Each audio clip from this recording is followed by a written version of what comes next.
Well, good morning, Las Vegas, and good morning to our YouTube listeners, Facebook people that are out there, and as always, our 90.3 KLYN audience is out there. Mark Size, your host here on the early morning program. It is a Friday, already the 19th day of June, and we are already in the 7th chapter of the book of Numbers. We've been pretty consistent. Not that it's my design by any means, but we've been pretty consistent by going through a chapter a day over the last maybe a couple of weeks or so. There were some chapters in the book of Leviticus that it took us 4 days to go through a whole chapter, if I remember correctly. But as I said, today we are on the 7th chapter. It is a Friday, so we will be terminating our program this morning a little bit before 7 o'clock instead of 7:10 is about the way that we go. So we have Jeff with us from Alabama and Jennifer that are commenting off of our YouTube channel already. And you know that you can join on those. Ernie, good morning, Ernie. You can join on those platforms and you can comment also. One of these days, somebody's going to really say, yeah, you don't know what you're... Yeah, okay. Numbers chapter 7. Let me go through a couple of housekeeping events here. Cornerstone Church has a phone number, 505-454-9527. We also have a website that I don't have up there for you and probably should, lvcornerstone.com. Also, we have a... email address at klyn903@gmail.com. Now, let's get into this very interesting chapter this morning. Why is it interesting? Because there's a lot of repetition. We'll get into it in just a little while if we get that far into the chapter. A lot of repetition. You say, well, what's the big deal? I come from a mindset that there are no accidents in God's word. I'm the guy who doesn't believe that there are any faults in God's word as we know the Bible. As I understand the Bible, it's 66 books written by 40 authors. Some people are going to take offense to that maybe, but that's the Bible that I have been reading for many years and read it now more than ever. And when we have something like we have today in the bottom two-thirds of this chapter or so, you say, well, why can't we just say it? Well, to begin with, ladies and gentlemen, this isn't an American document, okay? Well, can't we just say it? We could say, yeah, I could distill down a lot of what we're going to get into probably today into a few sentences instead of a whole chapter. Are we just trying to fill up information? No, I don't think so. And I don't think anything is in God's word by accident. The accidents are our understanding.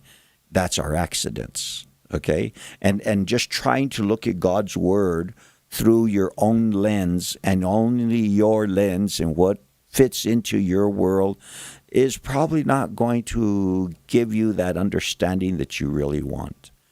So we go through the Bible. We don't say that we have all the answers. We might have an answer here and an answer there, but we go through it anyway.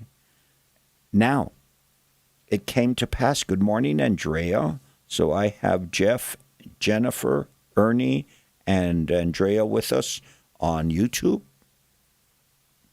Now it came to pass when Moses had finished setting up the tabernacle that he anointed and consecrated it and all its furnishings and the altar and all its utensils. So he anointed them and consecrated them. So here's a point when he had finished. When did he finish? Was it in Numbers, the 5th chapter? I mean, Leviticus in the 5th chapter, when he set up, or when did he set this thing up? What's the difference? Okay. Were they practicing after we got through a couple of previous chapters that we've been through? Have they been practicing as Levites? Who are they? The Kohathites, the Merarites, and the Gershonites? Had they been practicing setting it down, putting it up, setting it down, putting it up, setting it? I don't know. I don't know. But it came to pass when Moses had finished setting up the tabernacle, that he anointed and consecrated it and all its furnishings. So we have, I guess we could say, the official, God-ordained tabernacle, the house of God. God's what I call God's Airbnb, because God, the Father, he's got a throne in heaven. And what we have here, and we've learned through verses that we found, like in Hebrews chapter 8, and I'm sure there's other ones, is that the tabernacle that Moses has is just a reflection of the tabernacle that is in heaven, the temple of God that is in heaven. There is a place. There is an eternal place. And this is just like we would say in the old days, it's just the facts. You remember where they got the word facts from? Facsimile? Okay. It's not the real deal.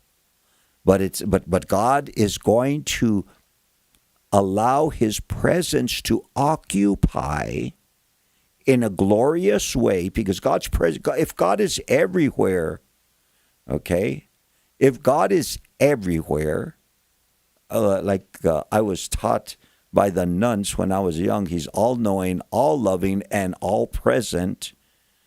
His glory is everywhere. But there's a manifestation of his glory in this thing that we call the tabernacle of Moses, that is just a representation of the temple in heaven. And there's a mercy seat there that really is called in some places the footstool of God. So, Moses had finished setting up the tabernacle. He got the Merarites and the Kohathites and the Gershonites all together, got the priests all together, and this is what God, let's get this thing, because we're getting ready to leave. We have a day on God's calendar, at least, of when we're going to hit the road, and tabernacle is part of it. Big part of it. Tabernacle is going to be in the middle of the camp when they camp. Tabernacle is going to be in the middle when they began to move out, and as at least 2 million people is my estimation. Probably we could say a lot more than that, but doesn't matter. We got hundreds of thousands of people that are going to be moving down the road. So Moses finished setting it up. He anointed it, consecrated it. Do you know what anoint? You know what all that means, huh? You consecrate something, you anoint something, you dedicate it to God. You say, okay, God, you told us to do this, we're doing it. And now tell us how that we can make sure that we know that you have the title deed. That's where the anointing and the consecration comes. It's just not a good idea, it's a God idea. The title deed is God's, just like the title deed to all the earth is his. Oh, we could cause some issues on that one, but we won't. I'm feeling peaceful today. The altar, all its utensils, so he anointed them and consecrated them. We've been through the list. We've seen the materials. We've seen the fabrics. We've seen everything that constitutes of the tabernacle that we're talking about in the wilderness, also called the tabernacle of Moses. Then the leaders of Israel, the heads of their fathers' houses, who were leaders of the tribes, and over those who were numbered made an offering. Each tribe had a head that had been appointed, and we've dealt with these guys before, and we're going to deal with them again. They bring an offering, okay? Over those who were numbered, they made an offering. The ones that were numbered that it's referring to is all of the tribes minus the Levites, because they are bringing the offering to the Levites. They were numbered in the original numbering that we had of all of the males 20 years old and above who were in fighting condition. Part of it is war. Part of what's going to happen, not every day. Good morning, Maria. Thank you for getting on our Facebook page. So I know that Facebook is, I feel so much better now. Anyway,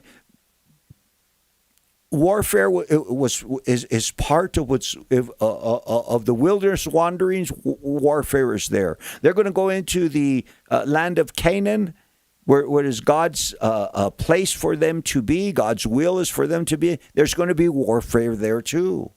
And it's not every day, God bless my friend Carlos. He was always in warfare when he was alive. He's always every day struggling. Well, I don't even know that that's exactly the way it should be, but we have to realize that we got to have the sword in one hand and we got to have the building trawl in another. The way that Nehemiah had his men working on the wall around Jerusalem.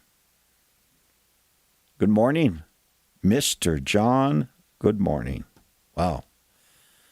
Now I got to really be sharp today. John's with us. So the leaders of Israel, the heads of their fathers' houses, who were the leaders of the tribes, and over those who were numbered, made an offering.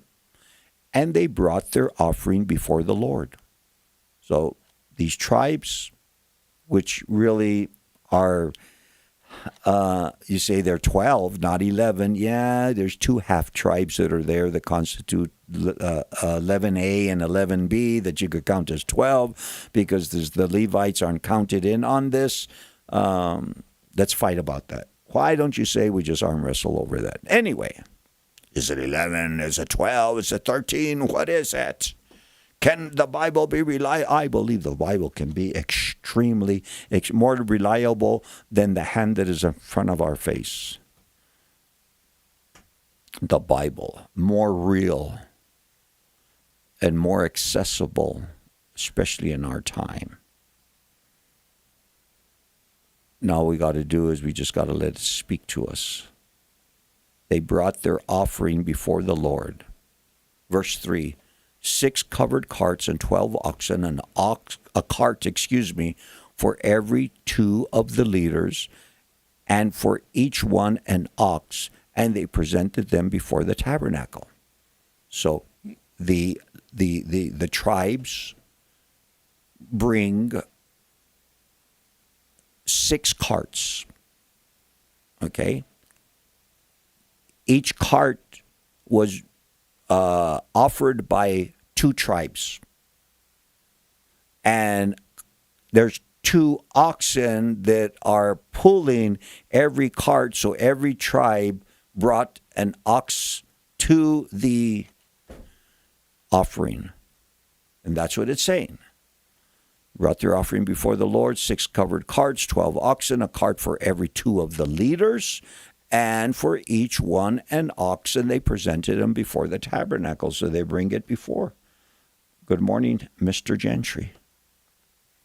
Then the Lord spoke to Moses, saying, accept these from them. Doesn't tell us any place to where God spoke to Moses, and Moses spoke to the leaders. I need carts and I need oxen.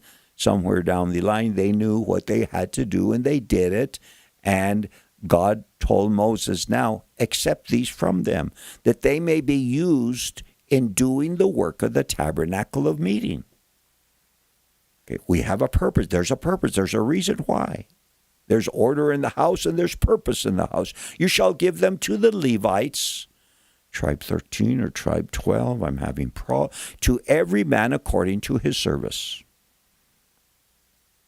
So Moses took the carts and the oxen and gave them to the Levites. Well, glory to the Lord. Now we have 6 carts, and I bet you they are pretty good-looking carts. They're like wagons. I would head them out like we were talking about rawhide the other day. Maybe they're covered wagons or something like that, and 2 oxen to pull each of the 6 carts that are there. So Moses took the carts after he had constructed the tabernacle, consecrated it, anointed it, and then he gives the cart and the oxen over to the Levites, if I'm reading this right. 2 carts and 4 oxen he gave to the sons of Gershon, according to their service. Remember, there's 3 courses of Levites. Okay, the Levitical tribe was divided by the 3 sons of Levi. Gershon was one of them. And it just so happens that I'm able over the last couple of days to remember the Gershonites, the Kohathites, and Merarites. I'll probably forget that here in a little while. And, well, sometimes you only get 2 out of 3, but that's pretty nice. That's pretty close. I think it is anyway. So he gives 2 of the carts and 4 oxen he gave to the sons of Gershon. And I know where we start thinking right away. Oh yeah, I know what he's going to do now. Every course of the Levites is going to get 2 carts. Not so, Sparky. That's not so fast. 2 carts and 4 oxen he gave to the sons of Gershon according to their service, and 4 carts and 8 oxen he gave to the sons of Merari according to their service under the authority of Ithamar, the son of Aaron the priest. And you say, well, that's not fair. Who said anything about fair to begin with? In God's purpose, in God's way of doing things, what's fair to God and what's fair to you could be worlds apart. So, the Gershonites get 2 carts, and the Merarites get 4 carts. And the Kohathites, they kind of get, well, it's all about purpose, ladies and gentlemen. Weather report coming up in 2.5. It's so sweet to trust in Jesus and to take him at his word, just to rest upon his promise and to know thus saith the Lord. And Jesus, how I trust him, how I proved him over and over. Jesus, precious Jesus, oh, for grace to trust him more. And oh, how sweet to trust in Jesus, just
30 minutes after the hour of 6 o'clock on this Friday morning, 19th day of June.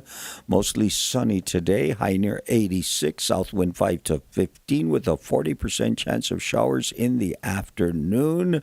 Saturday, sunny, high near 91, southwest wind 15 to 20 with gusts as high as 30 tomorrow. And then on Sunday, sunny, high near 92 degrees, west wind 10 to 15 miles per hour in the afternoon. We are getting back into the 7th chapter of the book of Numbers. Why? What's going on? How come? And the poor Kohathites?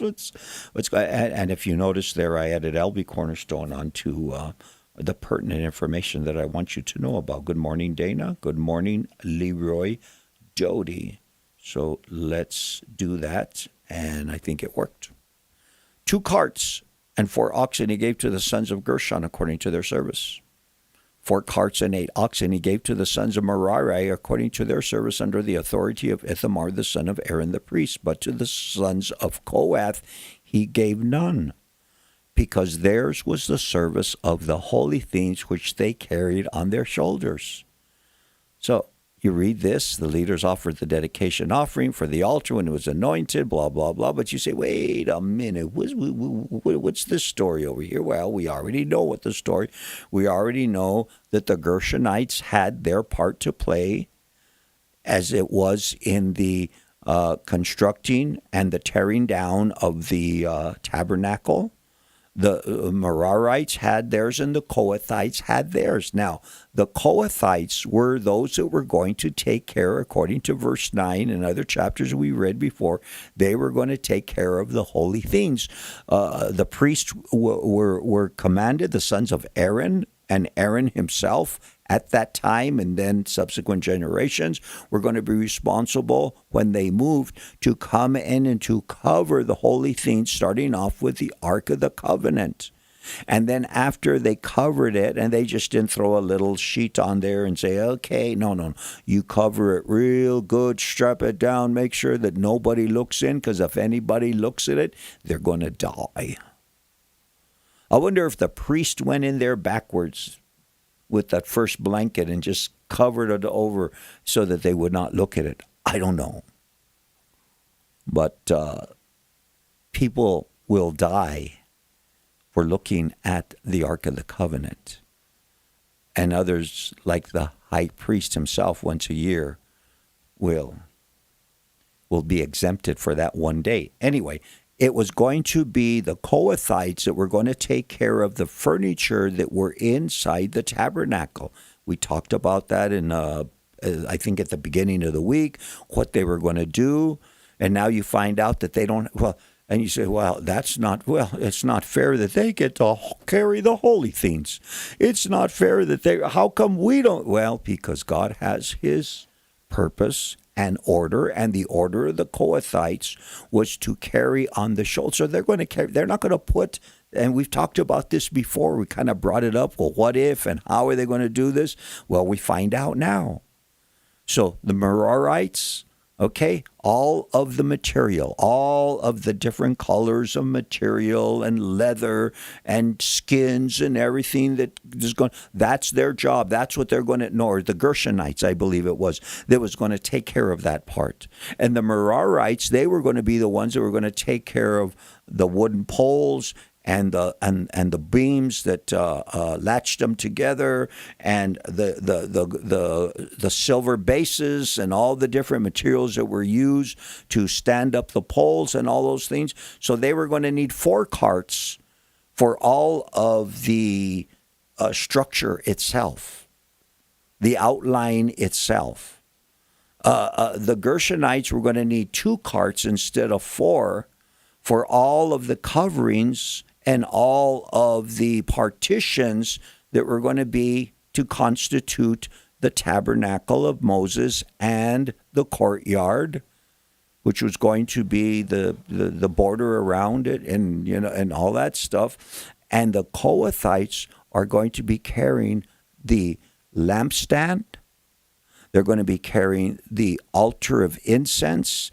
They're going to be carrying the shewbread table. They're going to be carrying the Ark of the Covenant, and they're going to wrap them up in some of the materials, and they had rings that had been commanded by God to make sure that they put, and the rings are going to be slipped, the poles, are going to be slipped into the rings, and the Kohathites are going to be carrying them on their shoulder. Burly guys, I guess those Kohathites. Well, and we talked about how many thousand Kohathites they are. He said, well, gosh darn, hey, I don't know.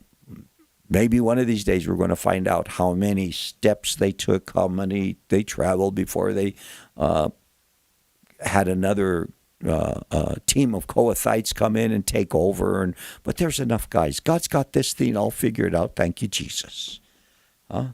The same way that he has everything figured out. Ladies and gentlemen, you say, wait a minute. You're trying to tell me one of these days we're all going to sit back. One of these days, this is just a minor thing. But when we look at our world today and we look at things and all the confusion and everything, we're going to sit back and God's going to show us that he had everything under control. And we're going to bow our knee and we're going to confess with our mouth that Jesus Christ is Lord. We say, I don't know. And the angels are going to be right there along with you, and the demons are too. But to the sons of Kohath he gave none, because theirs was the service of the holy things which they carried on their shoulders. Now, the leaders offered the dedication offering for the altar when it was anointed, so the leaders offered their offering before the altar. Okay, so they offered the dedication offering before the altar. We're talking about the altar of fire that was right outside the front of the tabernacle, but within the courtyard. For the Lord said to Moses, they shall offer their offering 1 liter each day for the dedication of the altar. Okay, so we have 12 days of offering, a dedication for the altar. The Lord said to Moses, they shall offer their offering. I could see Moses taking his pad out of his back pocket right away. He had a pen right there, or maybe he took out his phone and hit the record level and said, okay, tell me.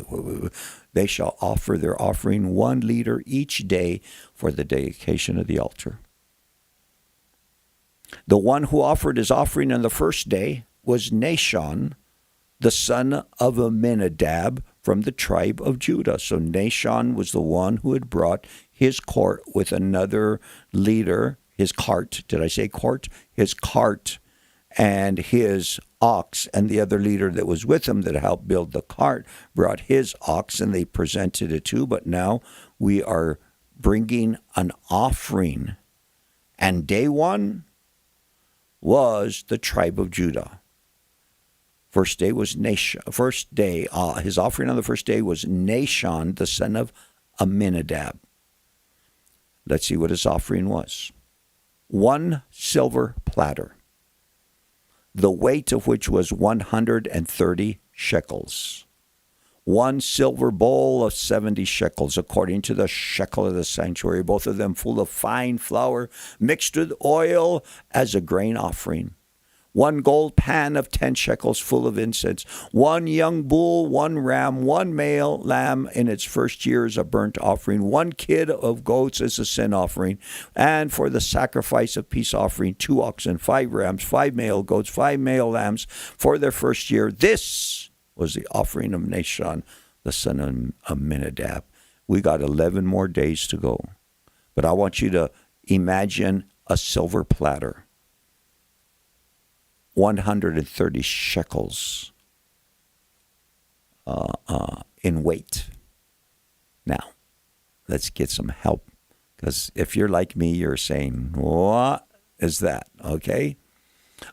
His offering, according to the Message Bible, was, and the thing of it is, you go into commentaries on eSword, especially the ones that I go to because they didn't cost me any money to download. It could have been a guy from England in the 1700s that made this, and they don't deal with ounces and pounds. Not the way we do anyway. So the Message puts it in more of an American system. I hope he does anyway. I'm guessing that he did. The guy who translated the Bible as the Message. A lot of different English translations, dozens of them. His offering was a silver plate weighing 3 1/4 pounds, a silver bowl weighing 1 3/4 pounds, according to the sanctuary weights, each filled with a fine flour mixed with oil as a grain.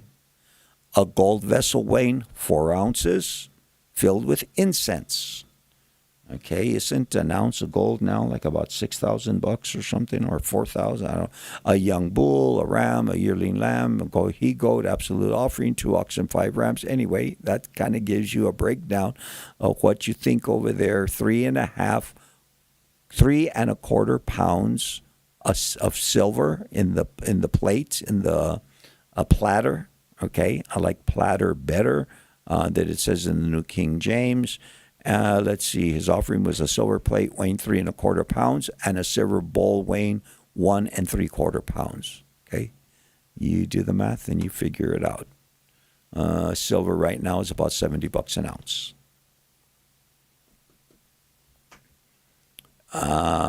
His offering was, let's get back over there. That's what his offering was. So he brings it, a platter. They're going to use it for something. It's going to be presented before the Lord. It's going to have the grain and the oil inside the platter and the bowl, and they're going to give it. On the second day, Nethanel, the son of Zuar, leader of Issachar, presented an offering. So it's very, I would say that Judah and Issachar, built the cart together. And maybe that's why he's coming second, but it doesn't tell us that. On the second day, Nethanel, the son of Zuar, leader of Issachar, presented an offering. I'm all excited. What's his offering? Second verse, same as the first. 1 silver platter, weight of which is 130 shekels, 1 silver bowl of 70 shekels, according to the shekel of the sanctuary, both of them full of fine flour mixed with oil as a grain offering, 1 gold pan of 10 shekels full of incense, 1 young bull, 1 ram, 1 male lamb in its first year as a burnt offering, 1 kid of goats as a sin offering. We kind of missed on the first one about the gold pan of 10 shekels full of incense, okay? But they've already done that. This is a second gold pan that they get full of incense. The kid of goats is a sin offering, sacrifice of peace offerings, 2 oxen, 5 rams, 5 male goats, 5 male lambs in the first year. This was the offering of Nethanel, the son of Zuar. Day 2. How about day 3? Now, you say, hey, am I seeing a pattern here? Is there establishing a pattern?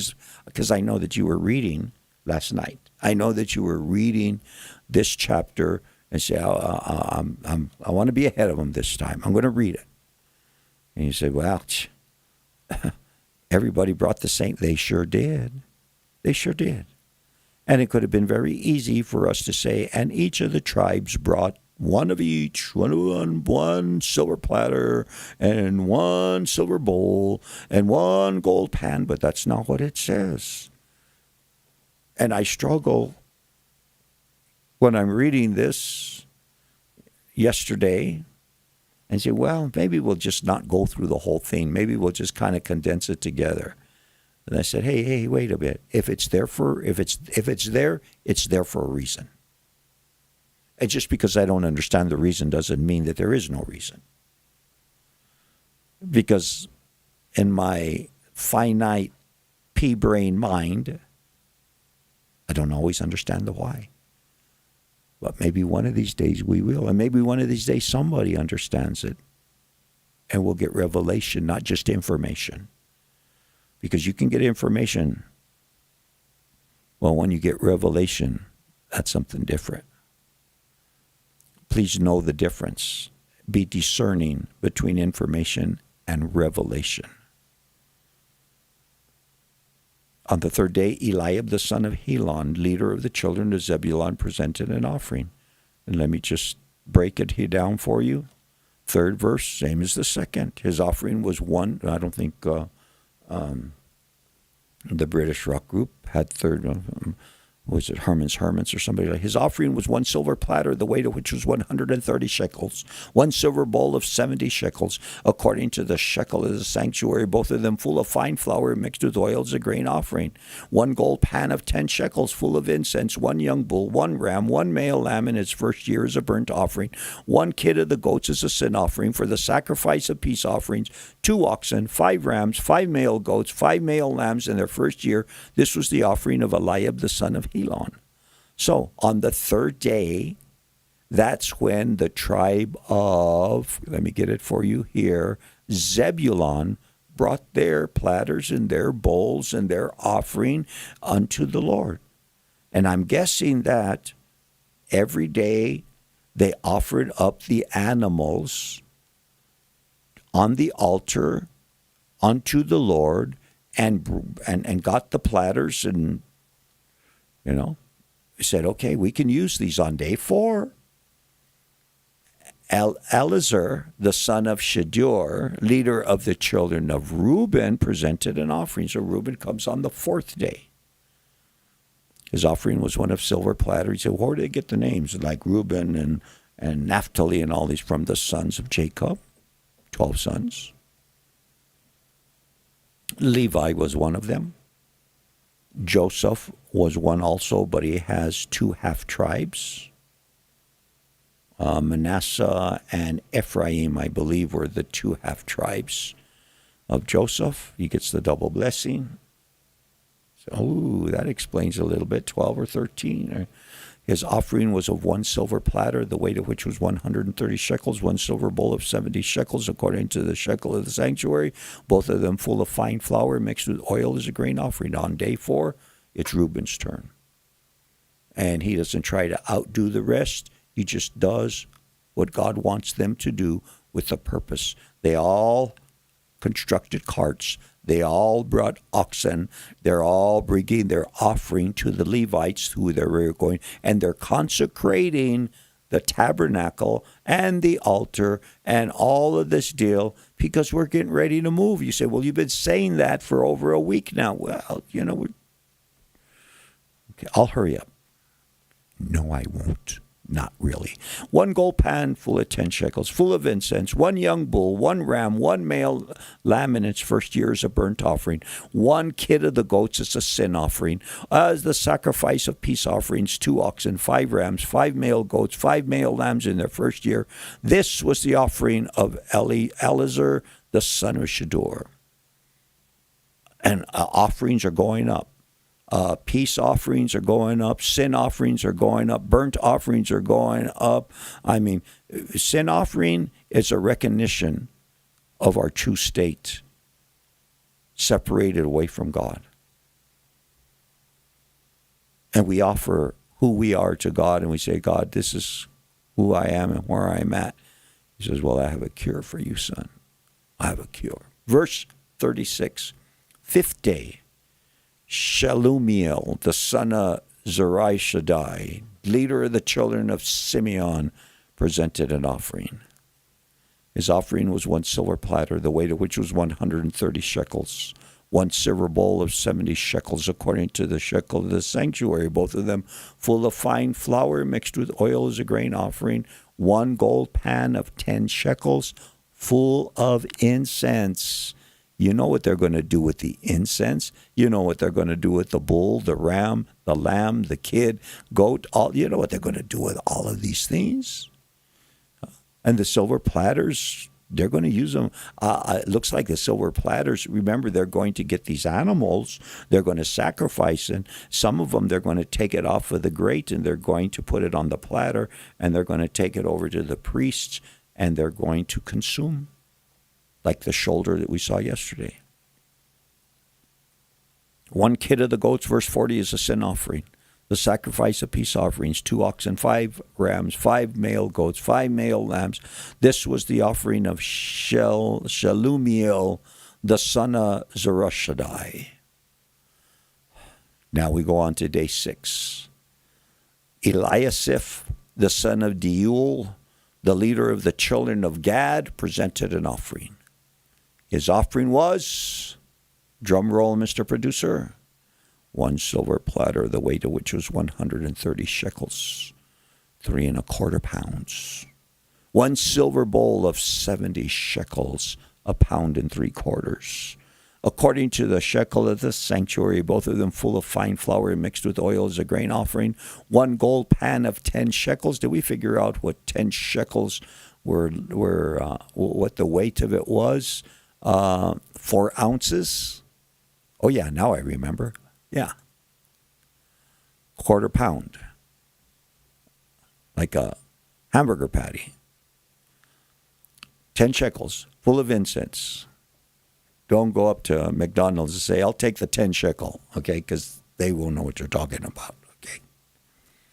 1 bull, you might get something that, anyway, 1 young bull, 1 ram, 1 male lamb in his first year as a burnt offering, 1 kid of the goats as a sin offering, as the sacrifice of peace offerings, 2 oxen, 5 rams, 5 male goats, 5 male lambs in their first year. This was the offering of Eliasaph, the son of Deuel. Could you let's say that you are of the tribe of Gad. That's where we're at on the 6th day. It's your day, your tribe, and you're just the guy who just works it. You're the electrician, you're the plumber. Okay, they didn't have that, but you're just. But it's your day. This is the day you put on your clean clothes and you say, man, we're going to. Our leader's going to take our offering. Today's our offering. It's the 6th day, and there's a lot of pride there. You say, yeah, we get to do our work. We're part of this whole deal. This is our offering. And maybe you even had a part of purifying the gold and making the bowl out of silver, whatever. Maybe you just had a part of that. So yeah, 7th day, Elishama, the son of Ammihud, leader of the children of Ephraim, presented an offering. 1 silver platter. So all the Ephraimites are there, all dressed up, probably the men 20 years old and above, and in their battle array, and they're sitting there saying, yeah, it's our turn. And our silver platter is just as good as your silver platter. And our silver bowl is just as good as your silver. I don't know. According to the shekel of the sanctuary, both of them full of fine flour mixed with oil as grain and offering. The best. This was the best. 1 gold pan of 10 shekels full of incense, 1 young bull, 1 ram, 1 male lamb in its first year as a burnt offering. Yeah, that ram came from my flock, man. Oh, my God, I knew it when I saw it that, hey, that could have been a good one for an offering. Whew. 1 kid of the goats is not, you don't have to, you get to. You're offering up to God. You're not offering it up to some deity that's out there, some counterfeit God. You're offering it up to the God of eternity, the God of creation, the God that is manifesting his glory amongst his people, and he's walking with them. It's all about mindset. It's all about putting on the mind of Christ. Not the mind of this world, not the mind of the flesh, not the carnal mind, which is enmity toward God. 2 oxen, 5 rams, 5 male goats, 5 male lambs in their first year was the offering of Elishama, the son of on the 8th day, Gamaliel, the son of Pedazur, the leader of the children of Manasseh, presented an offering. 1 silver platter, the weight which is 130 shekels, 1 silver bowl of 76 shekels, according to the shekel of the sanctuary, both of them full of fine flour mixed with oil as a grain offering. Do you get tired reading this stuff, Mr. Teacher? Do you? Yeah, I do. And then I start thinking, well, it's there for a purpose. It's there for a reason.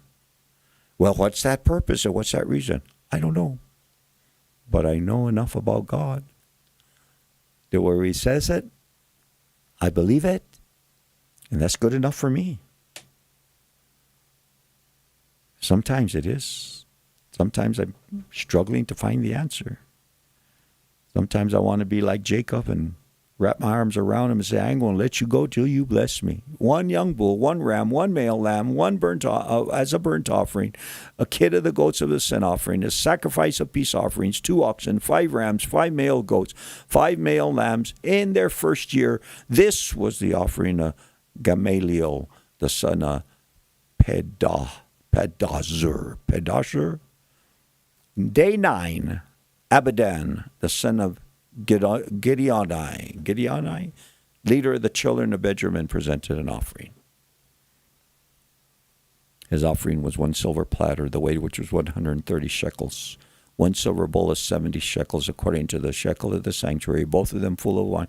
We get it. Yeah, well, we have made, you see, man, you were a stubborn dude. Thank you. When we started this early morning program off years ago, going through the Bible, cover to cover, we said we're going to go through every verse. And then we're going to do it again.